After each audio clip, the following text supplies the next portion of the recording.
आशीष जी। अब इसमें बच्चा हम क्या कर सकते हैं, आप बताइए। जो आपने इसमें लिखा है उसके लिए तो आपको ही सावधान होना पड़ेगा। पहले ही विचार करना पड़ेगा कि आप जो कर रहे हैं बहुत गलत है, आपके स्वार्थ और परमार्थ दोनों के लिए। आप इसकी कमी को खुद जान रहे हैं कि आपको कितना परेशानी हो रही। तो आपको पहली बात कसम खाना होगा, दृढ़ निश्चय करना होगा, मैं किसी भी तरह से वो क्रिया नहीं करूंगा। समझ रहे ना। और दूसरी बात, ऐसा दृश्य, ऐसे लोगों से वार्ता, ऐसा संग जो हमारी उस क्रिया को करने के लिए प्रोत्साहन दे, वो छोड़ना होगा। तीसरी बात, हमारा भोजन सात्विक हो, भोजन सतोगुणी हो। बहुत मिर्च मसाला मांस और ये सब जो गंदे चीज, इससे फिर आपने उबर नहीं पाएंगे इसमें जो आपने लिखा है। और फिर आखिरी बात यह है कि किसी आयुर्वेदिक अच्छे वैद्य से मिलकर पुष्टता की औषधि लीजिए, जो आपकी धातु पुष्टता करे उसकी औषधि लीजिए। संयम से रहिए। कई महीने तक आपको बिना किसी चेष्टा के दोष दिखाई देगा, बिना किसी चेष्टा के पात भी दिखाई देगा, धातुपात होना। आप घबराना नहीं, अगर संयम से चलोगे तो कुछ समय बाद धीरे धीरे ठीक होने लगेगा। नहीं तो इससे मानसिकता बिगड़ती चली जाए। आप खुद देख रहे हो क्या अनुभव हो रहा है ना। तो अब हमें तो बच्चा आयुर्वेद का ज्ञान है नहीं जी। तो किसी आयुर्वेद से मिलिए, थोड़ा प्राणायाम व्यायाम दौड़ भाग कीजिए शरीर को, और वो गंदी क्रिया बंद कर दीजिए। बहुत हानिकारक गंदी क्रिया है, ठीक है। और धैर्य, थोड़ा उत्साहित होइए। निरुत्साहित पुरुष आगे नहीं बढ़ पाता, चाहे स्वार्थ हो या परमार्थ हो। तो उत्साह संपन्न बनिए, आप पुनः वैसे ही ठीक हो जाएंगे, पुनः मानसिकता ठीक हो जाएगी। पहले वृंदावन में तुम एक नियम लो कि मैं वो क्रिया नहीं करूंगा। गुरुजी, मैं इससे पहले एक बात कहना चाहता हूँ। जी। मतलब मेरे मन में मतलब एक तरह से इतने करोड़ों अरबों खरबों चिंताएं मतलब मुझे परेशान करती रहती बच्चा हैं। इसलिए चिंताएं परेशान करती हैं कि आपकी जो धातु आपको पुष्ट करने वाली वो नष्ट हो चुकी है। जी। जो आंतरिक आपको मेधा शक्ति उसे कहते हैं, जो हमारी बहुत सी चिंताओं से हमको मुक्त करती है, वो बलवान मेधा शक्ति होती है। 1 मिनट में काट के उसको शीतल कर।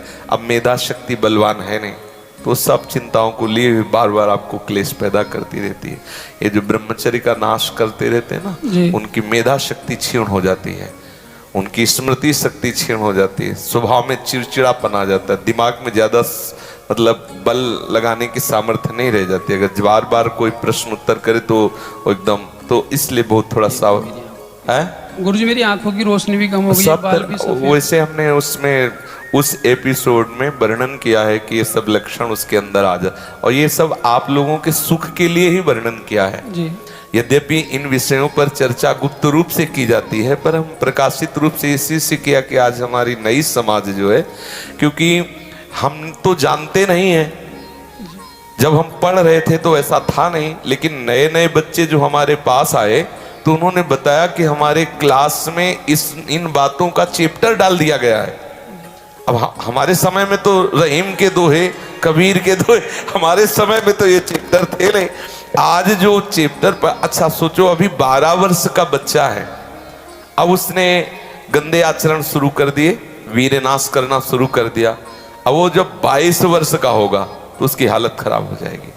अच्छा, 25 वर्ष तक ब्रह्मचर्य रहा, फिर वो गृहस्थी में गया तो कुछ उसका गृहस्थी नहीं बिगाड़ पाएगी, क्योंकि परिपक्व हो गया ना, उसका जो सप्तम धातु परिपक्व हो चुकी, तो उत्तम संतान होगी और वो धैर्यवान होगा। उसका माइंड जो है काम करेगा कि हमें संयम से रहना है। अपने लोगों ने बहुत बड़ी गलती कर दी, इसलिए सावधान। गुरुजी, जो ये लगभग 22 साल की जो मतलब सारी मतलब शक्ति जो नष्ट हो गई है जी, वो आयुर्वेद की दवाइयाँ खा के, और दवाई से नहीं होगा बच्चा। दवाई तो हम सपोर्ट के लिए कह रहे हैं आपको, संयम से पुनः हो जाएगा। जी, अगर मैं संयम पूरी तरह से रख लूंगा बिल्कुल, तो हाँ बिल्कुल, आप पुनः स्वस्थ हो जाएंगे। थोड़ा समय लगेगा, साल 6 महीना लग सकते हैं, लेकिन धैर्य रखना, उत्साहित रहना, और इसके साथ नाम जप जरूर बच्चा करना। ये नाम जप अगर नहीं होगा तो क्या है कि हमें ठीक होने के लिए आवश्यक है चिंतन बदलना। जी। जैसे हम बढ़िया दवाई ले रहे हैं, प्राणायाम व्यायाम भी कर रहे हैं, उचित भोजन पा रहे हैं, और हम कुसंग भी नहीं कर रहे, कोई क्रिया भी नहीं कर रहे, लेकिन हमारा चिंतन गलत है, गंदा चिंतन है, तो फिर ब्रह्मचर्य रोक पाना बड़ा कठिन हो जाएगा। ब्रह्मचर्य रोकने के लिए आवश्यक मुख्य बात है कि हमारा चिंतन बदले। तो नाम जप थोड़ा करें, कोई नाम जो आपको प्रिय लगे, राम कृष्ण हरि राधा जो भी आपको प्रिय लगे, 10 मिनट 20 मिनट अभ्यास करो नाम जप का। गुरुजी मैंने इसको कई बार रोकने की कोशिश भी की थी, मैंने 3-3.5 महीने इसको रोका भी था, लेकिन मुझे एक चिंता बार बार खाती है, बार बार परेशान करती है। मतलब जैसे जो मेरे पापा जी हैं, तो जब मैं इस काम को जब करता था तो लास्ट में मेरे पापा जी का मतलब माइंड में एकदम फोटो आ जाता था, तो मुझे बड़ा दुख सा होता था कि मतलब इतना गलत काम, और मेरे मतलब मैं लाता भी नहीं था, वो ऑटोमेटिकली मतलब फोटो आ जाता था। तो मुझे ऐसा लगता था कि नहीं, आप इसमें समस्या क्या, रोकने में क्या समस्या में बताइए। आप कहते हो कि मैं रोक सकता हूँ, रोक लिया, लेकिन क्या समस्या? लेकिन समस्या गुरुजी ये आ रही है कि जो मेरे पापा का फोटो बनता है, तो मुझे ऐसा लगता है कि मैंने अपने पापा को बहुत पीछे छोड़ दिया। और ये सब मनीराम की चालें, बहुत इधर उधर मत भटको, सीधे चलो। अच्छा, रोकने पर स्वाभाविक जैसे धातुपात हो जाए तो उसमें चिंता मत करना, वो धीरे धीरे ठीक हो जाएगी। कोई क्रिया मत करना और धीरे धीरे ठीक, बिल्कुल गंभीर रहो। एक छोटी सी बात और, जब कहना तो नहीं चाह रहा लेकिन जो चीज़ें कहनी पड़ेगी, माइंड में ये चीज़ आती कि हर किसी को मतलब हर किसी को एक्सपायर होना है, तो बच्चा प्रतिपल मर मर के क्यों एक्सपायर हो, मर मर के क्यों मरे?